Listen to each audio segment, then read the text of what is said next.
over the new parliament building continues. Now, Congress leader Digvijaya Singh has said that Indian parliament building is inspired by Somalia's parliament.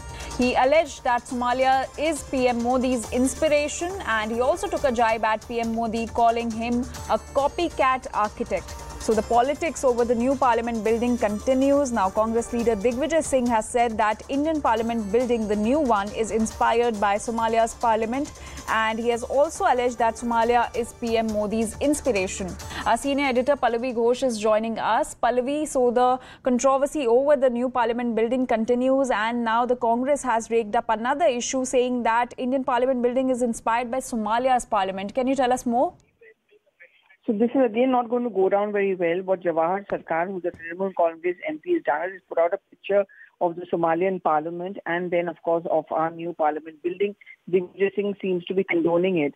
Now, we know in Somalia it is believed, and it is the perception, of course, certainly is that there's not much of a democracy over there, and it's an abandoned parliament, so to say. So the couple of points which are being made over here is one, that what we are seeing in India today is a sham of a democracy. That's one. Also ridiculing the new parliament building. This is usually what boomerangs, because the BJP's argument is the new parliament building doesn't belong to any one political party. It is something which represents Indianness. It is 100% made by India.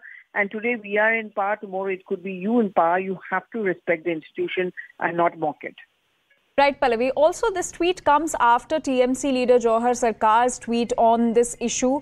He had also alleged the same thing, that it is a copy of the Somalian parliament. So how long will it take for the opposition to accept this new parliament building, given that the next parliament session will also be conducted in this? Well, I can't predict how long it's going to take for the opposition parties. But as of now, of course, it is very clear that they still think that they've done the right thing by boycotting. And, it's not just, if you're going to ask me about the ridiculing of parliament, they've gone to extreme. For example, the RJD, comparing it to a coffin, even making fun, Samajwadi Party, making fun of the Adhinam, saying that, they are Brahmanicals and they are fascists and they are fanatics and so on and so forth. So there is a Lakshman Rekha, one has a right to oppose, and the BJP says you have every right to question, but you cannot make fun of a building which actually represents what parliamentary democracy is all about. Right, Pallavi. Also, we saw, as you mentioned, that it is India's parliament and not a certain party's parliament. But we saw all the opposition parties boycotting this event. What message does this send out? Well, I think the opposition parties' main point, what actually began from, was that why should the President of India not be a part of the function? Why is it that it's being inaugurated by the Prime Minister? Well, the government's argument is that it's a prerogative of the Speaker, because the Speaker is the custodian of Parliament, and therefore the Speaker decides who he or she wants to call as a chief guest. That's one. But suddenly the goalposts changed, and then the opposition decided that Sengol is also something which is a matter of lines. There were questions raised over it. Some allies of the Congress party, like the DMK, are not very comfortable with it, because they do understand that back home in Tamil Nadu, this may be used by their political opponents to their advantage, like the AIADMK. All right, Pallavi, please stay with us. We have BJP's Tom Vadakan joining us. Sir, a very good morning to you. So, the controversy over the new parliament building continues, as now Congress leader Digvijaya Singh has said that the Indian parliament building is inspired by Somalia's parliament. What's your take on this?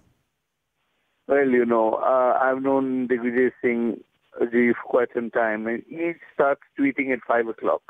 And perhaps yesterday night he did not have a good sleep. So probably he's having it out on Twitter. So I don't take cognizance of tweets so early in the day, because essentially it could be because of a disturbed night's sleep. So I think it should be treated that way. Let's give him time and let him settle down. So not just Digvijaya Singh, but TMC's Jawahar Sarkar has also tweeted out saying the same things, that the Indian parliament building, the new one, is inspired by Somalia's parliament. Jawahar Sarkar is somebody who has an axe to grind against the government for quite some time. So his tweets and his arises are all well known. Electing the Indian parliament in Somalia is an insult to every Indian.